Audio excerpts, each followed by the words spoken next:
नमस्कार।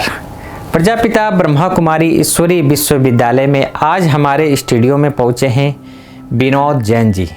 प्रभु के संग जीवन में रंग कार्यक्रम में आज हमारे साथ बने हैं विनोद भाई जी, जो 56 ईयर से अपने जीवन को पवित्र और योगी बनाकर चल रहे हैं, जो साकार मम्मा बाबा की पालना लिए हुए 1964 से आप ज्ञान में हैं, 1968 से आप समर्पित हो गए। आपका जन्म स्थान मेरठ है और आप ज्ञान में धनबाद से निकले हैं।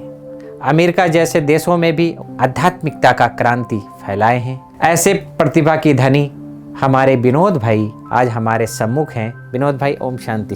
ओम शांति। विनोद भाई, बचपन आपका कहाँ बीता? बचपन मेरा मेरठ जो उत्तर प्रदेश में आता है वहाँ बीता। हमारे जो पिता थे उन्होंने ये नियम बनाया था कि जब तक आप जैन मंदिर नहीं जाएंगे तब तक आप पानी भी नहीं पी सकते, नाश्ता नहीं कर सकते, दवाई नहीं ले सकते। तो उस नियम से मुझे मेरा जीवन परिवर्तन हो गया। मैंने इंटरमीडिएट किया मेरठ में ही? मेरठ में किया। जैन धर्म में मैंने जन्म लिया। धनबाद में इंजीनियरिंग में सिलेक्शन हुआ। जी जी जी। धनबाद में जब मैं गया तो वहाँ कोई जैन मंदिर नहीं दिखाई दिया मुझे। इंजीनियरिंग कॉलेज के पास में बहुत वैराग्य हुआ कि जब जैन मंदिर नहीं है तो नाश्ता कैसे करें, तो एक दुनिया से वैराग हो गया। तो मैंने ये डिसाइड कर लिया कि इसी जन्म में मुझे भगवान की प्राप्ति करनी है। तो फिर मैं एक जैन साधु के पास गया कि इस जन्म में मैं परमात्मा की प्राप्ति कैसे कर सकता हूँ। अच्छा, मैंने धनबाद में ही? धनबाद में। अच्छा अच्छा। तो उन्होंने कहा कि एक टेम्पल है पहाड़ी के ऊपर, उसका नाम है पारसनाथ टेम्पल। बहुत जैन धर्म में वो सबसे फेमस टेम्पल है। बहुत ऊंची पहाड़ी पर, उसको शिखर जी भी बोलते हैं। पारसनाथ टेम्पल, बाबा कभी कभी मुरली में भी पारसनाथ जी का नाम लेते हैं। जी जी जी। उसमें आप 3 बार चढ़ो तो आपको भगवान मिल जाएगा।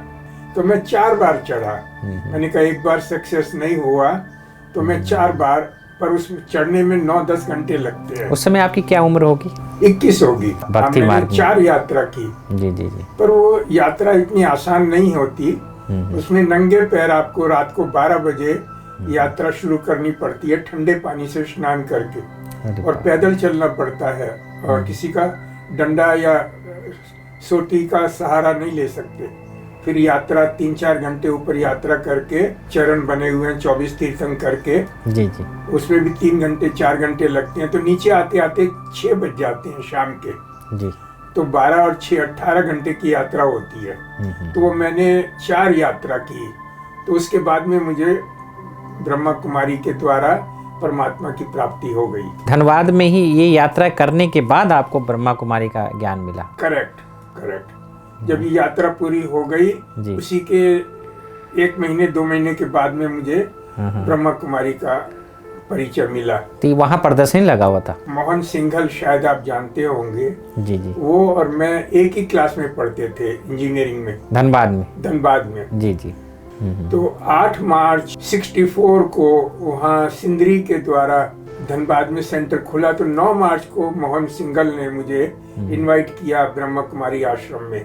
अच्छा। तो उसमें एक विशेष बात ये हुई कि जब मैंने सीधा पैर चौखट के अंदर सेंटर में रखा तो मुझे लाइट दिखाई दी ब्रकुटी के बीच में। तो उसी क्षण मैंने विचार कर लिया कि जो भी बहन कहेंगी उसको मैं 100% मानूंगा, कोई क्वेश्चन नहीं करूंगा, और परमात्मा यहीं पर है। जो भी बहन कहेगी, जब लाइट दिखाई दे गई मुझे विश्वास हो गया कि परमात्मा का परिचय यहीं मिलेगा। दूसरा लेसन शुरू हुआ, परमात्मा कहाँ रहते हैं। तो सुरेंद्र बहन जो अभी बनारस में है, वो मेरी टीचर थी। तो पहले वहाँ पर रहती थी? आज पहले वहाँ धनबाद में? धनबाद में। बाबा ने धनबाद में भेजा था। जी जी जी। तो उन्होंने पूछा भगवान कहाँ रहते हैं। अब मुझे तो जितना ज्ञान था, मैंने कहा भगवान तो सब जगह रहते हैं। तो उन्होंने कहा भगवान परम धाम में रहते हैं। अंधश्रद्धा को नहीं मानता था, साइंटिफिक फैक्ट को मानता था, परंतु मैंने सब साइंस बाजू करके कहा हाँ जो आप कहेंगे वो सच है। मैंने कहा परमात्मा परम धाम में रहते हैं। फिर थर्सडे का दिन आया। थर्सडे के दिन भोग लगता था। थर्सडे के दिन सुरेंद्र बहन भोग लेके सूक्ष्म वतन में गई और मेरा ड्यूटी जो थी ग्रामोफोन बजाने की थी। अच्छा। हाँ, उस टाइम में ग्रामोफोन हुआ करते थे, 64 की बात कर रहा हूँ। तो जब मैंने ग्रामोफोन के ऊपर सुई रखी, गीत चला, चल उड़ जा रे पंछी ये देश हुआ बेगाना। वाह। जब ये गीत शुरू हुआ तो मेरी जो शरीर था वो एकदम लाइट हो गया और हाथ धीरे धीरे धीरे धीरे ऊपर उठने लगे और मुझे आधा में कॉन्शियस था, आधा में सूक्ष्म वतन में था। मैंने कहा ये तो साइंस के अगेंस्ट में है कि हर चीज नीचे जाती है ग्रेविटेशनल फोर्स के द्वारा, पर मेरे हाथ ऊपर खींच रहा है कोई। दिव्य अनुभव हुआ कि ये कौन सी शक्ति है। मैं हाथ नीचे करने की कोशिश कर रहा हूँ और हाथ ऊपर बढ़ते जा रहे हैं, उठते जा रहे हैं। तो फिर सुरेंद्र बहन नीचे आई भोग लेके। तो सुरेंद्र बहन ने कहा, जब मैं भोग लेके सूक्ष्म वतन में गई तो बाबा ने कहा विनोद बच्चा बहुत मीठा है, इनको मीठी टोली खिलाओ। अच्छा, मीठी टोली तो थी नहीं थाली में, वो तो नया नया सेंटर था, फ्रूट्स लगे थे। तो बाबा ने कहा कि इनको नीचे जाके साकारी दुनिया में जाके इनको मीठी टोली खिलाना। परंतु बाबा ने मेरे हाथ ऊपर ले गए और सूक्ष्म वतन तक ले गए मेरे हाथ, और बाबा ने मीठी टोली दी और तब मैं नीचे आया। तब से मेरा साक्षात्कार का पाठ बहुत शुरू हो गया। कई साल साक्षात्कार का पाठ चला। भक्ति मार्ग में खोज रहा था, परंतु जब मिल गया तो मुझे लगन, बहुत जबरदस्त लगन हो गई, दुनिया से वैराग हो गया। फिर मैंने बाबा को पत्र लिखा। मैंने कहा बाबा 4 साल का इंजीनियरिंग कोर्स नहीं करना चाहता, ज्ञान में सरेंडर होना चाहता हूँ। फिर बाबा का पत्र बहुत जल्दी आता था उस टाइम में, 24 घंटे से ज्यादा पत्र बाबा रखते नहीं थे मधुबन में। बाबा का उत्तर आ गया कि बच्चे 4 साल की इंजीनियरिंग पूरा करो, फिर बाबा राय देंगे कि क्या करना है। तो मैंने 4 साल की इंजीनियरिंग पूरा करके फिर बाबा को पत्र लिखा, बाबा अभी मैं नौकरी नहीं करना चाहता, बाबा की सर्विस करना चाहता हूँ। फिर बाबा ने कहा बच्चे 2 साल का पोस्ट ग्रेजुएशन करो इंजीनियरिंग में, तब बाबा राय करेंगे। तो 2 साल का मैंने पोस्ट ग्रेजुएशन किया। फिर बाबा को पत्र लिखा, बाबा अभी मैं सरेंडर होना चाहता हूँ। तो बाबा ने कहा कि बच्चे तुम ऑलरेडी सरेंडर हो। ये कौन से सन की बात है? 68, क्योंकि तुम्हारी मन भी सरेंडर है, बुद्धि भी सरेंडर है। लेटर आते थे आपके पास? लेटर बाबा के बहुत लेटर्स आते थे। जी जी। कुछ मैं सेव कर सका लेटर्स, 5-6 लेटर्स मेरे पास हैं साकार बाबा की। और लास्ट लेटर बाबा ने लिखा 15 जनवरी 69 को। अच्छा। माना 3 दिन पहले बाबा को पता था बाबा व्यक्त होने वाले हैं, तो बाबा ने सभी पत्रों के जवाब दिए। तो वो जो 15 जनवरी का जो लेटर है वो बहुत पावरफुल लेटर है। वो बाबा ने कहा कि जो कुछ भी कर रहे हो वो एक्यूरेट कर रहे हो, बाबा ने सर्टिफिकेट दिया। और अभी 21 जन्म के लिए स्वर्ग की बादशाही लेनी है। तो ये बाबा का लास्ट पत्र मेरे पास है। उससे लगता है कि बाबा इन चीजों में डिटेल्स में नहीं जाते हैं। 1965 में जी। को मम्मा व्यक्त हो गई, तो बाबा के ऊपर डबल जिम्मेवारी हो गई। पिता का पार्ट तो बाबा प्ले कर ही रहे थे, फिर माता का पार्ट भी बाबा को प्ले करना पड़ा। वो मैं कैसे, वो मैं आपको थोड़ा संक्षिप्त में बताता हूँ। जी जी जी। जब हम मधुबन जाते थे उस टाइम में केवल पांडव भवन ही था, ओम शांति भवन भी नहीं था, मेडिटेशन हॉल भी नहीं था। तो आपके पास बाबा आते थे रात में? रात को आते थे बाबा कमरे में जी। और लच्छू दादी के साथ आते थे। जी जी। हमारा जो कंबल होता था तो उसको छूते थे और छू के देखते थे कि बच्चे को ठंड तो नहीं लगेगी रात को। तो यदि एक ही कंबल है और ठंडी के दिन है तो बाबा कहते थे लच्छू दादी को कि इनको एक कंबल और दो, मेरे बच्चे को रात को ठंडी लगेगी। इतना प्यार, इतना प्यार, माँ का प्यार। फिर पूछते थे बच्चे तुमने दूध पिया है? तो यदि दूध नहीं पिया तो लच्छू दादी को कहते थे इनको दूध दो। रात को वो कोई मच्छर वगैरह ना हो स्प्रे करवाते थे। अच्छा, धूप की देते थे। जी जी जी। तो फिर जब बाबा मिल जाते थे तो बहुत अच्छी नींद आती थी। तो माँ का प्यार जो बाबा ने दिया वो प्रैक्टिकल में मैंने अपने मम्मा जाने के बाद प्रैक्टिकल में बाबा से हमने माँ का प्यार भी लिया, जी जी पिता का प्यार भी लिया। पिता का प्यार कैसे लिया वो मैं आपको बताता हूँ। जी जी जैसे पिता प्यार से बच्चों को अपने हाथों से खिलाता है, इसी प्रकार जो बाबा का कमरा है, अभी भी जो बाबा का कमरा है, तो आधा बाबा का बेडरूम था और आधा बाबा का कमरा डाइनिंग रूम कम स्नान की जगह। तो फिर बाबा की टेबल के पास बाबा ने हमको बिठाया और बाबा ने अपने हाथों से हमको मक्खन, छोटी सी चपाती होती थी बाबा की। हाँ, मुझे याद है कि मनोहर इंदिरा दादी जब ज्ञान स्वरूप में थी तो हम लोग को मक्खन और छोटी सी चपाती में इसमें अपने हाथ से खिलाती थी। उसी तरह बाबा खिलाते थे। वाह। एक बार की बात है, बाबा ने मुरली पूरी की। बाबा की झोपड़ी के पास अंगूर की बेल थी, जी जी वहां गए तो बाबा में अट्रैक्शन बहुत बहुत ज्यादा था। जहाँ बाबा जाते थे तो हम बाबा के पीछे पीछे जाते थे। तो बाबा वहां गए, अंगूर एक तोड़ा बाबा ने और मेरे मुंह में दिया। बाबा ने कहा अंगूर कैसा है? मैंने कहा बाबा अंगूर बहुत मीठा है। तो ऐसे बाबा ने जो पिता की पालना की, माता की पालना की, और बाबा से कभी भी हमको ऐसा नहीं लगता था कि ये फादर हैं तो बहुत बड़े हैं, ब्रह्मा हैं। एक फ्रेंडशिप, बाबा से फ्रेंडशिप थी। तो बाबा से कभी हिचक नहीं थी। कभी भी बाबा कहते थे कभी भी बच्चे आओ मेरे से मिलने आ जाओ।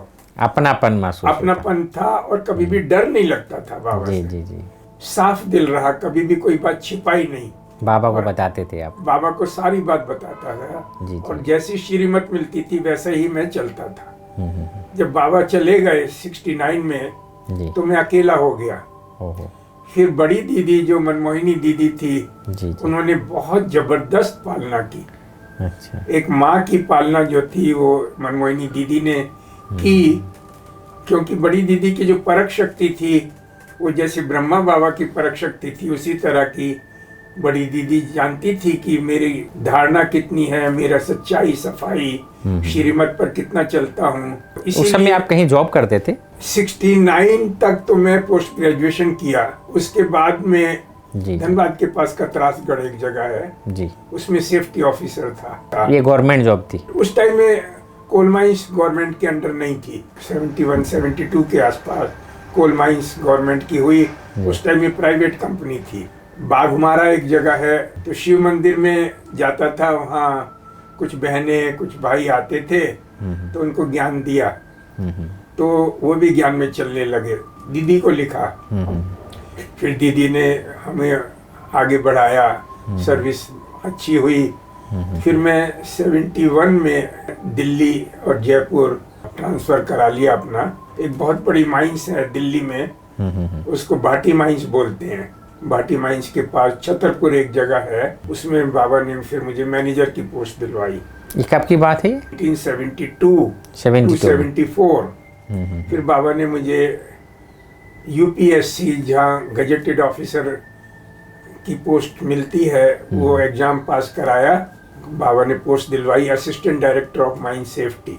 जी, कहाँ पर? मेरा पोस्टिंग हुआ था गाजियाबाद। गाजियाबाद। और एरिया मेरा बहुत बड़ा था, पूरा हरियाणा, पंजाब, जम्मू कश्मीर, दिल्ली, पार्ट ऑफ राजस्थान, हिमाचल प्रदेश, सारा कंट्रोल आपके हाथ में था? कंट्रोल तो नहीं कहूँगा कि हाँ, ज्यूरिसडिक्शन था मेरा। अच्छा जी, इतनी पावर भगवान ने दिया था कि जी जी उनकी माइंस का इंस्पेक्शन करके गलती हो तो माइंस को बंद करवा सकता था। उससे बहुत सर्विस हुई। 75 में जिस प्रकार से आप वहाँ इतना जॉब किए, इतना कंट्रोल भी था, तो उसमें आपका ज्ञान योग कैसा था? एक तो मैं बाबा के बहुत नजदीक था और श्रीमत पर चलता था। दूसरी बात जो थी, जो हमारी एडमिनिस्ट्रेटिव हेड थी बड़ी दीदी मनमोहिनी दीदी, उनके बहुत नजदीक था। तो दिल्ली की सर्विस जब हुई है 73-74 में, जब मैं मैनेजर था, तो गांव-गांव की सर्विस बहुत हुई उस टाइम में।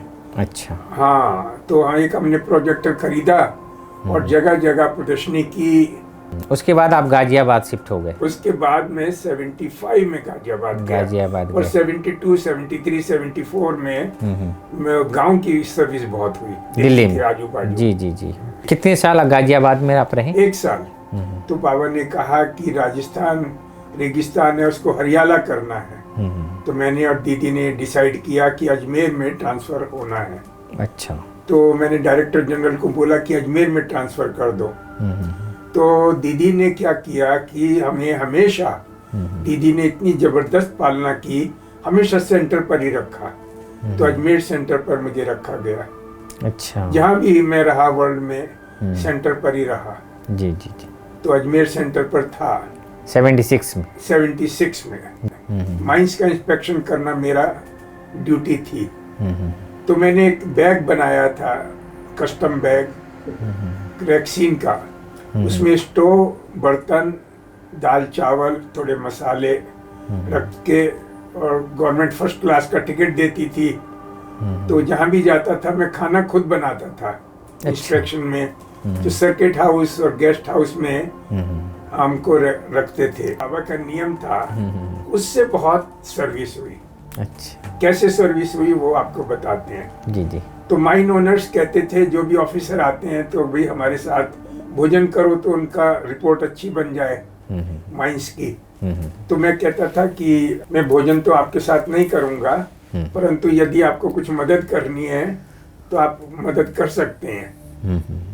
वो क्या मदद, वो एकदम खुश होते थे, कुछ तो मदद मांग रहे हैं। कोई धर्मशाला हो या गेस्ट हाउस हो या सर्किट हाउस हो या रूम्स हो, तो उसमें आप हमें 1 हफ्ते के लिए या 10 दिन के लिए या 4 दिन के लिए डंडोरा पिटवाओ और यहाँ हमारी बहनें प्रदर्शनी करेंगी। अच्छा। तो खुश हो जाते थे। तो इस तरह से जो भगवान अपनी सर्विस कैसे कराता है वो आपको बताते हैं। सोजत सिटी, सोजत रोड, पाली, नागौर, मेड़ता सिटी, जैसलमेर, बाड़मेर, इन सभी स्थानों पर सेंटर्स उस टाइम में खुले। अच्छा, 76 में? 76 में। अच्छा। सेंटर्स धीरे धीरे टाइम लगा, पर सर्विस उस टाइम में शुरू हो गई। अच्छा। पहले मैं ग्राउंड तैयार कर देता था जी। फिर बड़ी दीदी को फोन करते थे या मिलते थे, तो बड़ी दीदी हमें हैंड्स देती थी। अच्छा। तो उसके द्वारा जैसलमेर, बाड़मेर के सेंटर्स तभी खुले। अच्छा। पाली, सोजत सिटी, सोजत रोड, नागौर, मेड़ता और भी कई स्थानों के सेंटर्स उसी टाइम में खुले। जो बाबा के नियम है कि खाना खुद बनाना है और नियमों पर चलना है, उससे कितना बाबा खुद अपनी सर्विस खुद कराते हैं। और बाबा को जानते थे कि वो मैं असिस्टेंट डायरेक्टर होऊंगा तो बाबा खूब सर्विस लेंगे। तो इसलिए बाबा ने मुझे इंजीनियरिंग करने के लिए कहा और पोस्ट ग्रेजुएशन करने के लिए कहा, क्योंकि ये भगवान का रथ है, उनके नियमों पर, उनकी श्रीमत पर चलते हैं। तो बाबा खुद ही अपनी सर्विस खुद ही कराते हैं। मैं तो एक निमित्त मात्र हूँ। जी जी जी। और पर बाबा को पता था कि कैसे बाबा को सर्विस लेनी है। अजमेर के बाद क्या हुआ, डायरेक्टर जनरल ने मुझे दिल्ली में डेपुटेशन पे भेजा 1-1.5 साल के लिए, क्योंकि जो दिल्ली की माइंस थी जिसमें मैं मैनेजर था वो गवर्नमेंट ने ले ली। अच्छा। मेरे छोड़ने के बाद में। अच्छा। Delhi state industrial development corporation, Delhi government ने वो माइंस ले लिया। जी जी। तो फिर उन्होंने, डायरेक्टर जनरल ने कहा उनसे माइंस नहीं चल रही है तो आप वहाँ डेपुटेशन पे जाओ। तो वहाँ मैं डेपुटेशन पे गया तो वो माइंस बहुत स्मूथ चलने लगी और एक्सीडेंट नहीं हुए उसके बाद में। तो फिर जब डेपुटेशन पूरा हो गया तो डायरेक्टर जनरल ने मुझे गोवा भेजा। तो 77 में आप गोवा गए? 77 में गोवा चले गए। 3 साल आप गोवा में रहे, तो वहाँ पर क्या सेवा? गोवा में पणजी में पहले से थोड़ी सेवा हुई थी। मडगांव से मैं जाता था पणजी, तो दीदी ने कहा, बड़ी दीदी ने, कि प्रदर्शनी करनी है, मेला करना है। मेला लगा, उसमें बड़ी दीदी नहीं आ पाई। उस मेले में दादी गुलजार आई थी। फिर क्या हुआ कि मेरे एक भाई थे, वो अमेरिकन सिटीजन थे। अच्छा। मेरे से बड़े भाई। जी जी। तो इंडिया आए अमेरिका से, तो उन्होंने कहा तुमने इंडिया में तो सर्विस की बाबा की, अभी अमेरिका आके सर्विस करो जी पर मैं तो जो भी कार्य करता था बाबा से पूछ के करता था। जी जी जी तो मैंने बड़ी दीदी से कहा कि मेरे भाई मुझे अमेरिका बुला रहे हैं। तो दीदी ने कहा मैं बाबा से पूछूंगी। तो बाबा ने परमिशन दी कि तुम जा सकते। अच्छा। जब भगवान ने परमिशन दे दी तो मैंने अपने भाई को लिखा कि आप पेटिशन फाइल कर दो। पेटिशन फाइल करना पड़ता है। कौन सी सन की बात है? 80, इसमें भी 80 1 साल लग जाता है। पेटिशन फाइल करो गवर्नमेंट में, इंटरव्यू होता था, जी जी जी पास हो गए इंटरव्यू में तो मेडिकल करवाते थे। तो कुछ ही महीनों में उन्होंने अप्रूव कर दिया। इंटरव्यू हो गया बॉम्बे में। जी जी गोवा से मैं बॉम्बे गया जी और अप्रूव हो गया। तो उन्होंने कहा आपको 10 दिन या 20 दिन में आपको कंट्री छोड़ना पड़ेगा। अच्छा ऐसा नियम था उस टाइम में। अच्छा अच्छा जब एक बार अप्रूव हो गया वीसा तो आप जल्दी से जल्दी आप अमेरिका जाओ। जब मैंने बड़ी दीदी से कहा कि अभी अमेरिका जाना है तो बड़ी दीदी ने लंदन फोन किया दादी जानकी को। तो दादी जानकी ने कहा नहीं, अभी अमेरिका से पहले लंदन आना पड़ेगा। अच्छा तो मैं 10 दिन लंदन रहा। जनवरी में 18 जनवरी मैंने 81 में वहाँ कम्युनिटी हॉल में एक बहुत बड़ा प्रोग्राम था 18 जनवरी का। वहाँ मैंने अपना अनुभव सुनाया दादी जानकी कहने से। फिर 19 जनवरी 81 को फिर अमेरिका गया। अमेरिका में कितने साल रहे आप? 30 साल रहा। फिर निर्वैर जी और दादी जानकी ने कहा अभी इंडिया आ जाओ। अच्छा। तो 2009 में मैं फिर इंडिया आ गया। 30 साल तक अमेरिका में, वहाँ क्या सेवा की है आप? 86 या 87 की बात है। दादी जानकी ने कहा विनोद भाई तुम्हें एक सेंटर खोलना है कैलिफोर्निया में। तो 2 चॉइस देती हूँ, या तो सैन डिएगो या सैक्रामेंटो, दोनों में से एक जगह सेंटर खोलना है। तो मैंने विचार किया। मैंने कहा सैन डिएगो में तो मेरा कोई रिलेशन नहीं है, सैक्रामेंटो में तो मेरा भाई है। तो मैंने कहा दादी जानकी से कहा सैक्रामेंटो। तो तब से मुझे ये लगन हो गई कि किसी भी तरह से सैक्रामेंटो में सेंटर खोलना है। तो मैं उस टाइम में मैं इंजीनियर था लॉस एंजलिस में, और लॉस एंजलिस से सैक्रामेंटो करीब 8 घंटे का ड्राइव है। मतलब 400 माइल है, किलोमीटर नहीं, माइल। अच्छा। तो हमेशा मैं ड्राइव करता था, इंटरव्यू देता था कैसी भी तरह से सैक्रामेंटो में मेरा ट्रांसफर हो जाए। तो कई बार गया ड्राइव करके। तो एक बार क्या हुआ, मेरा सिलेक्शन सैक्रामेंटो हो गया। वहाँ क्या जॉब करते थे आप? इंजीनियरिंग? Highway engineer. अच्छा, वहाँ हाईवे इंजीनियर। हाईवे माना फ्रीवे बोलते हैं अमेरिका में। अच्छा। जो 8-8 लेन की 4 लेन एक साइड जा रही है रोड, एक 4 साइड। अच्छा, 4 लेन एक रोड बनाने की पूरा आपके हाथ में था? इंजीनियरिंग का। ओके। डिजाइन नहीं करता था मैं, कंस्ट्रक्शन में था। अच्छा अच्छा। ब्रिजेज बनाना। जी जी जी जी। एक प्रोजेक्ट पूरा हुआ, दूसरा जॉब देखो, दूसरा प्रोजेक्ट पूरा हुआ, तीसरा जॉब। ऐसे बहुत जॉब्स किए मैंने अमेरिका में। यज्ञ सेवा भी आप देते थे? हाँ, मैं सेंटर भी चलाने की जिम्मेवारी, खाना भी बनाना, ग्रोसरी भी लाना, फ्लायर भी छपाना, सेंटर की भी जिम्मेवारी, ये सब। फिर उसके बाद क्या हुआ, 94 में दादी जानकी ने हंसा बहन को भेज दिया।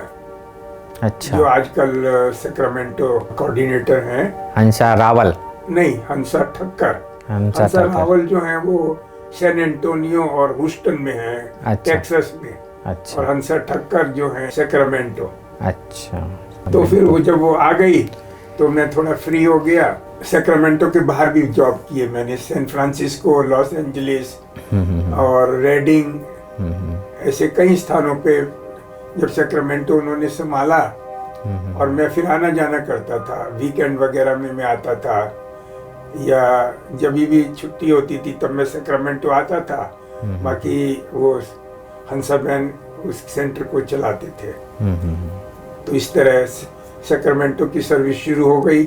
सैक्रामेंटो कैलिफोर्निया का कैपिटल है, राजधानी है। अच्छा। गवर्नर वहीं बैठते हैं। अच्छा। जैसे इंडिया में चीफ मिनिस्टर होते हैं, स्टेट के हेड, एडमिनिस्ट्रेटिव हेड। अमेरिका में गवर्नर एडमिनिस्ट्रेटिव हेड होता है, वहाँ चीफ मिनिस्टर की पोस्ट नहीं होती। ओके।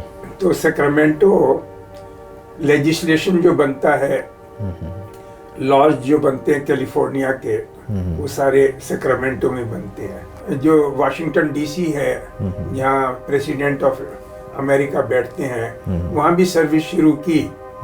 और वहाँ दादी जानकी भी आए। अच्छा। और जब दादी जानकी आए, उनको ड्राइव करके मैं बाल्टीमोर से वाशिंगटन डीसी ले गया। अच्छा, ये खुद दादी को बैठा के? दादी को बैठा। वाह।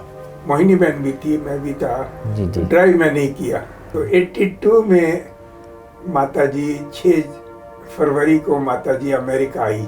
अच्छा। हाँ, सेंटर में ही रही माताजी। अच्छा। लॉस एंजलिस में माताजी आई और सेंटर में रहे। विनोद भाई, आप जब विदेश से जब वापस आप इंडिया आए, तो भारत में 2009 के बाद आपने क्या क्या सेवाएं की? मेरी फॉरेन कंट्री की इंचार्ज थी दादी जानकी। जी जी। अमेरिका की इंचार्ज थी दादी जानकी। तो उन्हीं के अनुसार मैं डायरेक्शन पर चलता था। तो दादी जानकी और निर्वैर जी ने कहा, अभी आप इंडिया आ जाइए, वहाँ की सर्विस अभी जम गई है। जी जी जी। हंसा बहन आ गई हैं, तो आप इंडिया आ जाइए। 2009 में इंडिया आ गया। अच्छा। और इंडिया में ऑलरेडी मेरे पास रहने का स्थान था। 95 की बात है। ओके। तो मैं अमेरिका में था। तो रमेश शाहने का एक मकान है, उस टाइम में शांतिवन डेवलप हो रहा था। जी जी। तो वो मकान कॉन्फ्रेंस हॉल के सामने है, तो वो आपके लिए ले लें। तो मेरा अकाउंट सारा रमेश भाई देखते थे। जी जी। तो मैंने कहा जरूर ले लो। तो वो मकान ले लिया था 95 में। अच्छा। तो रहने के लिए मेरे पास स्थान था। जी जी। तो मैं 2009 में इंडिया आ गया। निर्वैर जी ने मुझे 2 साल ओम शांति रिट्रीट सेंटर में जिम्मेवारी दी कंस्ट्रक्शन के लिए। अच्छा। तो मैं 2 साल गुड़गांव ओआरसी में आप सेवा की? गुड़गांव ओआरसी में मैं मैनेजर कहो या जो भी कंस्ट्रक्शन की जिम्मेवारी दी। तो वहाँ 2.5 साल वो प्रोजेक्ट पूरा हो गया। तो दादी जानकी ने कहा, अभी आप अमेरिका जाओ और एक सेंटर खरीदो। उस टाइम में हम किराए पर रहते थे। अच्छा। सेक्रामेंटो में। जी जी। तो वहाँ जाके सेंटर देखने शुरू कर दिया, मकान देखने शुरू कर दिए। तो 2-4 महीने के अंदर ही बहुत अच्छा मकान हमको मिल गया अमेरिका में। अमेरिका में। फिर अमेरिका में ऐसा होता है कि ऑफर देना पड़ता है कि मकान कोई पसंद आ जाए तो उसको ऑफर दो कि मैं इतना दे सकता हूँ। तो मैंने दादी जानकी को फ़ोन किया। 2 जगह में से एक जगह थी, तो दादी जानकी का उस मकान को ले लो ले लो ले लो 3 बार कहा। अच्छा। तो फिर उसको ऑफर मैंने दे दिया और वो 2-3 महीने 4 महीने के बाद में वो पोजीशन मिल गया। तब से वो सेंटर उसी स्थान पर है। अच्छा, परमानेंट हो गया? परमानेंट हो गया। बहुत बढ़िया। फिर 2002 में दादी जानकी ने कहा फिर अमेरिका चले जाओ। फिर वहाँ मैं इंजीनियरिंग की सर्विस की। फिर मैं नोटरी पब्लिक भी बन गया। अमेरिका में ये जरूरी नहीं है कि वकील होना चाहिए आप नोटरी पब्लिक कमीशन होने के लिए। तो अमेरिका में मैं नोटरी पब्लिक भी हूँ, इनकम टैक्स कंसल्टेंट भी हूँ, रियल एस्टेट ब्रोकर भी हूँ, सेफ्टी ऑफिसर भी हूँ। कई डिग्रियां मैंने अमेरिका में ली। ये मेरा शौक है थोड़ा पढ़ाई का। काफ़ी समय तक आपने वहाँ जॉब किया? बहुत समय तक जॉब किया। 30 साल? 30 साल जॉब किया। जी, करीब जी। 30 साल में 2 साल इंडिया में रहा, तो करीब 27-28 साल मैंने बाबा की सेवा की, जॉब किया। ऐसे देश में रहते हुए भी आप अपने आप को सेफ कैसे रखे? बाबा ने मुझे सेलेक्ट किया और बाबा को पता था कि मैं बुद्धि मेरी भटकेगी नहीं, इसीलिए बाबा ने मुझे अमेरिका भेजा। अच्छा। तो अमेरिका जाने के बाद भी मैंने कभी भी पेप्सी कोला, कोका कोला या रेस्टोरेंट में खाना खाना या रेस्टोरेंट में सलाद खाना ये आज तक नहीं किया। मैंने 30-40 साल रहा अमेरिका में। बाहर कभी भी सलाद नहीं खाया। पार्टी में जाता था, पार्टी में जाना जरूरी होता है, नहीं तो कट ऑफ हो जाते हैं। जी जी। परंतु मिलता था, गिफ्ट देना होता था, देता था, परंतु खाना कभी नहीं खाया। मिलना होता था, सब ऑफिसर्स वगैरह से मिलते थे, जी जी। पर कभी उनके साथ खाना खाया हो, उनके साथ मिलन मनाया हो, वो नहीं किया। जी जी। इसलिए मैं सेफ रहा। दोस्तों, कहते हैं अन्न का प्रभाव मन पे पड़ता है। आज जिस प्रकार से विनोद भाई ने विदेश की धरनी में 30 साल तक रहकर अपने हाथों से खुद बनाया खाया और अपना तन मन धन भगवान के यज्ञ में समर्पित भी किए और पूरी आज्ञा प्रमाण ऐसे अनन्य, ऐसे पद्म सौभाग्यशाली आत्मा आज आपके सामने आज रूबरू हो रहे हैं कि कैसे वहाँ पर रहकर भी अन्न का प्रभाव अपने ऊपर ना आने दिया। हमारे जीवन में शुद्धता है, पवित्रता है तो हम सेफ हैं। तो आज विनोद भाई जी बहुत ही सुंदर तरीके से अपना अनुभव सुना रहे हैं कि कैसे हम अपने आप खुद भोजन बनाते थे और खाते थे। ऐसी पवित्रता, ऐसे तो हम जो हमारे यूथ हैं वो भी ज़रूर प्रेरणा लें और अपने जीवन को सार्थक करें। अमेरिका में एक बात मुझे बहुत अच्छी लगी कि जो ऑफिसर्स होते हैं उनको आप रिस्पेक्ट दो तो वो भी आपको रिस्पेक्ट देते हैं। तो अमेरिका में बहुत रिस्पेक्ट करते थे और अमेरिका में बाबा ने सर्विस भी बहुत कराई और कई स्थानों पर सर्विस हुई। वहाँ इंटरफेथ्स की भी बहुत सर्विस हुई। सभी धर्म वालों का एक ऑर्गेनाइजेशन है, उसको इंटरफेथ ऑर्गेनाइजेशन बोलते हैं। उसमें हिंदू, जैन्स, सिख, क्रिश्चियंस, बुद्धिस्ट और जेहोवा विटनेस, ये सभी धर्म वाले मिलके उसको इंटरफेथ बोलते हैं। उसमें हमारे बहुत प्रोग्राम होते हैं और वहाँ पर हम राखी भी बांधते हैं, तिलक भी लगाते हैं, फ्लायर भी देते हैं। जो भारत के त्यौहार हैं वो वहाँ मनाए जाते हैं। हम दिवाली भी मनाते हैं, राखी भी मनाते हैं। वहाँ फ्रीडम है, चर्चेज की फ्रीडम है, मेडिटेशन की फ्रीडम है, भक्ति की फ्रीडम है, चर्च की फ्रीडम है, बुद्धिस्ट धर्म की, जैन धर्म के बहुत बड़े बड़े मंदिर हैं, हिंदू धर्म के बहुत बड़े बड़े मंदिर हैं। वहाँ रिलीजन के लिए कोई रेस्ट्रिक्शन नहीं है। तो विनोद भाई, आप जब वहाँ से इंडिया आए तो यहाँ पर आप क्या सेवा की? इंडिया में निर्वैर जी ने मुझे मैनेजर की पोस्ट पे रखा ग्लोबल हॉस्पिटल ट्रॉमा सेंटर में। जी जी। तो उसमें मुझे लाइजन की सेवा भी थी, कंस्ट्रक्शन की भी थी और ट्रांसपोर्ट की भी थी। लाइजन का मतलब ये है कि जो जमीन की बातें होती थी जी जी, उससे गवर्नमेंट में जाना, जयपुर गवर्नमेंट ऑफिसर्स में जाता था, मिनिस्टर से मिलता था, उनसे वो एक जमीन की बात चल रही थी, उसमें कुछ हॉस्पिटल बनाने की बात थी, उसको सैंक्शन बाबा ने कराया। सेंटर की जिम्मेवारी के कारण साल में एक बार मैं हमेशा अमेरिका जाता था। ट्रॉमा हॉस्पिटल में ही कितने साल से मैनेजर हैं? ट्रॉमा हॉस्पिटल में मैं 2009 से 2017 तक मैनेजर रहा जी। निर्वैर जी ने कहा अभी तबीयत के कारण अभी आप एडवाइजर की पोस्ट ले लो, global hospital trauma centre advisor. Vinod भाई, साकार बाबा ने जैसे दादियों का नाम चेंज किया तो बाबा ने आपका नाम क्या रखा था? बाबा ने पूछा, बच्चे तुम्हारा नाम क्या है? मैंने कहा बाबा विनोद। फिर बाबा ने कहा विनोद का वी निकाल दो तो क्या बचता है? मैंने कहा नोद। फिर बाबा ने कहा नोद की बजाय बाबा ने इस्तेमाल किया नूंद। नूंद किस चीज की? मैंने कहा बाबा संस्कारों की। तो बाबा ने कहा अनिरुद्ध और प्रद्युम्न की कहानी सुनी है? मैंने कहा बाबा नहीं सुनी। अनिरुद्ध जो थे वो कृष्ण के ग्रैंड सन थे और प्रद्युम्न जो थे कृष्ण के सन थे। तो मैंने शास्त्र तो इतने पढ़े नहीं थे, मैंने कहा बाबा नहीं सुनी उनकी कहानी। तो बाबा ने कहा उन्होंने किसका साथ लिया? मैंने कहा बाबा आपका साथ लिया जब बाबा के सामने बैठा था।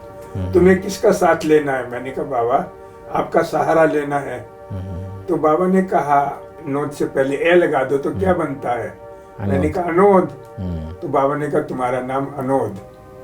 तो मेरा अव्यक्त नाम बाबा ने अनोद रखा कि पुरानी नूंद समाप्त होकर दैवी नूंद शुरू होती है।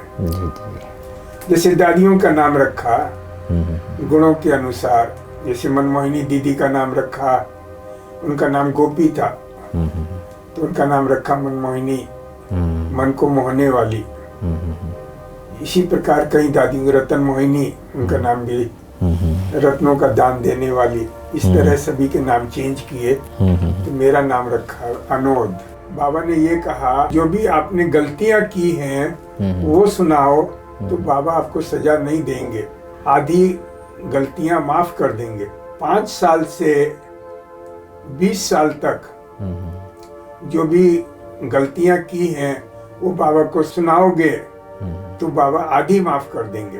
5 साल से 20 साल तक की एज थी, सब अपनी गलतियां जो की, जो 5 साल के बाद याद रहती थी, सब लिखा और वो नोटबुक लेके धनबाद से माउंट आबू आया। जी। और बाबा को कहा, बाबा ये मैंने गलतियां की हैं 5 साल से 20 साल तक, आप आधी माफ कर दो। बाबा ने कहा कि बाबा झोंपड़ी में मिलेंगे। तो बाबा ने झोंपड़ी में बुलाया, तो एक साइड में मैं बैठा, एक साइड में बाबा बैठे, आमने सामने। तो मैंने कहा, बाबा आधी माफ कर दीजिए गलतियां, ये मैंने गलतियां की हैं 5 साल से 20 साल तक, जो मुझे याद आ रही हैं। तो किताब बाबा को दे रहा था, तो बाबा ने कहा, बाबा ये इतनी बड़ी नोटबुक थोड़ी पढ़ेंगे, तुम्हें अपने मुख से सुनाना होगा। किताब पढ़ता गया तो बाबा का जो राइट हैंड था वो थोड़ा सा ऐसे मूव होता था, थोड़ा सा स्लाइटली। अच्छा। जब बाबा ऐसे करते थे तो मुझे ऐसा लगता था कि आधी माफ हो गई है। अच्छा। तो जब बाबा के सामने बैठा तो ऐसा लगा कि ये तो मिरर है, मिरर से तो कुछ छिप नहीं सकता। फिर मुझे और भी बातें याद आ गई जो बुक में भूल गया था लिखने के लिए। तो उसके बाद मुझे ऐसा लगा आत्मा के ऊपर जो बोझ था वो मेरा आधा माफ हो गया। फिर बाबा ने कहा, अभी आधा जो है योग के द्वारा और गुण के द्वारा, अच्छे कर्मों के द्वारा और सर्विस के द्वारा उसको माफ करना। तो उसके बाद मैं श्रीमत पर हमेशा से चला हूँ। अभी भी मेरा प्रयत्न जारी है कि आधे जो गलतियां हैं लाइफ में 5 साल से 20 साल तक वो भी खत्म हो जाए कर्मातीत अवस्था बनने से पहले। जी। 85 की बात है। मम्मी आप मधुबन आओ, तो मम्मी ने कहा कि मैं तुम्हारे साथ ही जाऊंगी। अच्छा। मधुबन तुम्हारे साथ ही। तो अमेरिका से मैं आया मधुबन। फिर मधुबन में मैंने कहा आप ट्रेन से आ जाओ, मैं मधुबन में ही हूँ, अमेरिका से आया हूँ। तो मम्मी ने कहा नहीं, तुम्हें मेरठ आना पड़ेगा, मुझे लेके तब मधुबन आओ। अच्छा। तो ठीक है, बाबा की मीटिंग हो गई मेरी। फिर मैं मेरठ गया, मम्मी को लेके आया। तो 18 फरवरी 85 को मम्मी मिली बाबा से, पहली बार मधुबन में, पहली बार बाबा से मिली। जी। उस टाइम में शिव जयंती का प्रोग्राम था, 18 फरवरी 85। और उस टाइम में बाबा ने कोई इशारा नहीं दिया। और 20 फरवरी को मम्मी थी ट्रेनिंग सेंटर तिस्तम के सामने 6 नंबर कमरे में, हार्ट अटैक आ गया 20 फरवरी 85 को। मम्मी को, आपकी मम्मी के हार्ट अटैक। अच्छा। तो मैं उस टाइम में मेडिटेशन में बैठा था ओम शांति भवन में। तो कोई दौड़ा कोई भाई को भेजा कि आपकी मम्मी की तबीयत ठीक नहीं है। तो मैं आया, तो जब तक मम्मी अव्यक्त हो गए थे। तो उस टाइम में डॉक्टर मधुबन में ही उन्होंने अपना शरीर छोड़ा। कितना बड़ा सौभाग्य की बात है। जी। प्रकाशमणि दादी ने सब जगह लाइटनिंग कॉल कर दिया, अमेरिका, इंडिया। मेरा छोटा भाई जो था वो असिस्टेंट कमिश्नर इनकम टैक्स थे। कहाँ के? बॉम्बे। उनको कॉल कर दिया। और जो अमेरिका थे उनको पता नहीं लाइटनिंग कॉल हुआ था, क्या हुआ था, उनका क्रीमेशन कहाँ करें। तो छोटे भाई ने कहा कि उनका तो क्रीमेशन मधुबन में नहीं करो, मेरठ करो। तो दादी प्रकाशमणि ने कास्केट तैयार कराया और सरला दीदी को फोन किया अहमदाबाद कि उनका प्लेन रिजर्व कराओ, उनका टिकट मेरा और हमारी मम्मी का, क्योंकि वो तो लगेज में जाएंगी। बराबर। वो लगेज में गई, मैं उनको साथ ले गया। फिर दिल्ली फोन कर दिया, दिल्ली एयरपोर्ट पर भाई ने सारा अरेंज किया। वो commissioner income tax assistant commissioner थे, उन्होंने सब अरेंज किया गाड़ी का। वहाँ से मेरठ ले गए। मेरठ में फिर दिल्ली पांडव भवन से एक भाई को भेजा, शांतनु भाई थे उस टाइम में। और कपड़ा वगैरह जो उसके ऊपर चढ़ाते हैं वो सब किया। फिर मम्मी ने जो अंतिम संस्कार है मेरठ में हुआ, मेरठ में किया। हर साल मम्मी का भोग मधुबन में लगता है। हर साल 35 साल से। 2017 में मेरा हार्ट का एंजियोग्राम हुआ था। उस टाइम में मुझे बताया कि किडनी के अंदर ब्लॉकेज है। अच्छा। तो उन्होंने कहा, डॉक्टर समीर दानी जो वहाँ के बहुत फेमस कार्डियोलॉजिस्ट हैं अपोलो हॉस्पिटल में, उन्होंने कहा हो सकता है कि आपका किडनी में स्टेंट डालना पड़े, क्योंकि ब्लॉकेज है, उससे ब्लड फ्लो नहीं हो रहा है, तो हार्ट की बीटिंग नॉर्मल नहीं रहेगी। तो उन्होंने सब दिखाया उसको, फोटो वगैरह में जो उन्होंने फोटो निकाले उसके हार्ट के और किडनी के। ये हुआ तो मैंने योग का प्रयोग किया अपने ऊपर, और कुछ ही महीनों में वो जो ब्लॉकेज था वो क्लीन हो गया। तो फिर मैं समीर दानी के पास गया, जो कार्डियोलॉजिस्ट हैं, कंसल्टेंट कार्डियोलॉजिस्ट। तो उन्होंने देखा कि वो तो ब्लॉकेज नहीं है। तो इमीडिएटली उन्होंने कॉल किया अपने असिस्टेंट को कि हमने पहले कोई गलती कर दी क्या, कि पहले तो उनका आ रहा था कि ब्लॉकेज है, अभी शो कर रहा है ब्लॉकेज नहीं है। तो फिर उन्होंने दोबारा टेस्ट किया, तो दोबारा टेस्ट से पता लगा ब्लॉकेज नहीं है। तो उन्होंने कहा कहीं तो गलती हुई है, तो पहले वाला गलती है या ये गलती है। पर उनको बताया, मैंने कहा कि ये योग के प्रयोग से ये जो ब्लॉकेज था किडनी की, जो निर्वैर जी को भी हुआ था एक बार किडनी में ब्लॉकेज, तो उनको तो शायद स्टेंट डाला था, मुझे स्टेंट डालने की जरूरत नहीं पड़ी, और योग के प्रयोग से ठीक हो गया। कुछ दादियों के पालना का अनुभव सुनाइए। दीदी ने तो बहुत पालना की। दीदी को तो जिस बिल्डिंग में मैं रहता हूँ उसका नाम ही है मनमोहिनी कॉटेज, क्योंकि उनको भूल नहीं सकता जिन्होंने माँ की पालना की। तो मैंने दादी प्रकाशमणि को लेटर लिखा, शादी कह रहे हैं कि इसका ऑपरेशन करना पड़ेगा, मैं इंडिया में करूं या अमेरिका में करूं या किस डॉक्टर के द्वारा करूं, क्योंकि बहुत बड़ा मेजर ऑपरेशन था। स्पाइनल कॉर्ड का उस टाइम में इतना होता नहीं था, 91 30 साल पुरानी बात कर रहा हूँ। तो दादी प्रकाशमणि ने टेलीग्राम भेजा, उस टाइम में टेलीग्राम होते थे, फोन सिस्टम इतना नहीं था। दादी प्रकाशमणि ने कहा, बाबा ने कहा है कि इसका ऑपरेशन अमेरिका में ही कराओ और डॉक्टर सादी से ही कराओ, जेम्स सादी। तो टेलीग्राम मैंने अपने सर्जन को दिया, मैंने कहा भगवान का मैसेज आया है कि ये ऑपरेशन आपके द्वारा ही होगा और अमेरिका में ही होगा। तो इतने खुश हुए वो कि जो कहा कि मेरे द्वारा भगवान ने कहा है कि मैसेज कि मैं ऑपरेशन करूं।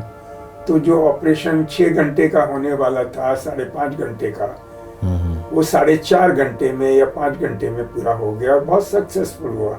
उसके बाद कभी पेन भी नहीं हुआ, कोई भी परेशानी नहीं हुई स्पाइनल कॉर्ड में। तो दादी प्रकाशमणि ने, मनमोहिनी दीदी ने कितनी पालना की उसको हम शब्दों में बयान नहीं कर सकते। विनोद भाई, आप बाप दादा की भी इतनी पालना ले रहे हैं, उसका हम रिटर्न कैसे करें? बाप दादा की पालना जो ले रहे हैं, बाबा कहते हैं कि मनसा द्वारा सेवा करो। तो मैं इसके लिए सुबह 3 बजे से 4:30 बजे तक उठकर मनसा सेवा भी करता हूँ।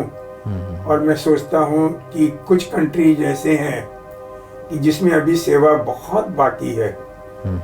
अमेरिका में भी 51 स्टेट्स हैं, उसमें भी पूरी जगह सेवा नहीं हुई है, और कई स्थानों पे सेवा नहीं हुई, कई कंट्री में सेवा नहीं हुई। तो मैं सुबह उठकर और भी जो भी टाइम मिलता है उसमें उठकर मनसा सेवा करता हूँ, क्योंकि ऑनलाइन भी कभी क्लासेज कराता हूँ, अमेरिका या दूसरी जगह, इंडिया में भी, महाराष्ट्र वगैरह में। बाकी मनसा सेवा के द्वारा बाबा कहते हैं आप सेवा करो जिस कंट्री में सेवा नहीं हुई है। तो मेरा ये लक्ष्य है जिंदगी में, कैसे जिस कंट्री में सेवा नहीं हुई है, मैं नहीं गया हूँ या जा नहीं सका हूँ, उसमें मनसा के द्वारा सेवा हो। ये मेरा लक्ष्य है कि बाबा की प्रत्यक्षता मुझे आत्मा के द्वारा जितना हो सके वो कर पाऊँ। विनोद भाई, आप अपनी स्थिति को निर्विघ्न बनाने के लिए क्या उपाय अपनाते हैं आप? ये तो सृष्टि का नियम है कि विघ्न तो जरूर आएंगे, शरीर की व्याधि भी जरूर होंगी, दुख भी जरूर होंगे, साथियों से परिवार से भी प्रॉब्लम्स आएंगी। परंतु मैंने ये देखा, जो मेरा अपना अनुभव है, मैं हमेशा पॉजिटिव थिंकिंग करता हूँ। तो पॉजिटिव थिंकिंग होने से विघ्न जो है विघ्न नहीं रहते, वो सूली से कांटा बन जाते हैं और दूसरे व्यक्ति भी पॉजिटिव बन जाते हैं। तो मेरा लक्ष्य यही रहता है कि मेरे द्वारा किसी को दुख नहीं हो।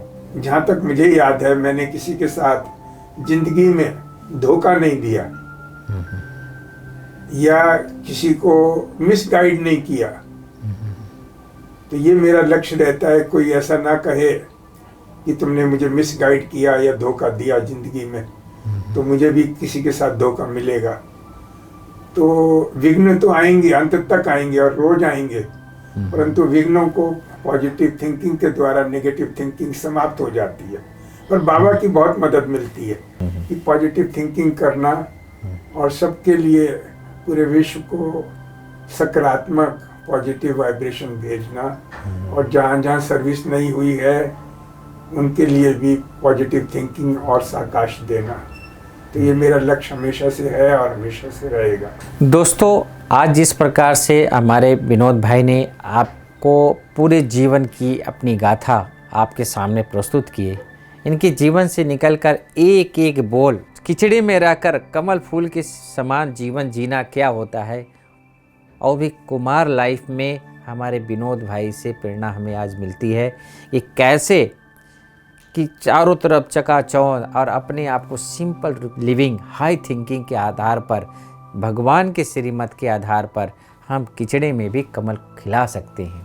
आज जिस प्रकार से विनोद भाई ने अपने जीवन में पवित्रता, योग, ध्यान, सादगी भरा जीवन जिया है, हम दर्शकों से अनुरोध करते हैं कि आप अपने जीवन में भी ऐसे ही आप अपने आप को बनाएं, और जितना ही हम भपके से दूर रहें, जितना ही दिखावापन से दूर रहें, अंतर्मुखी सदा सुखी। हमने विनोद भाई को काफ़ी नज़दीकी से पिछले 9 सालों से मैं यहाँ देख रहा हूँ कि बड़े ही गुप्त रीति से अपना पुरुषार्थ करते हैं, अंतर्मुखी सदा सुखी। ऐसे सुखकारी, दुआ से भरपूर पुण्य आत्मा और दुआ के पात्र आत्मा से आज हमने बहुत सारे विचार आपके सामने लेकर आए।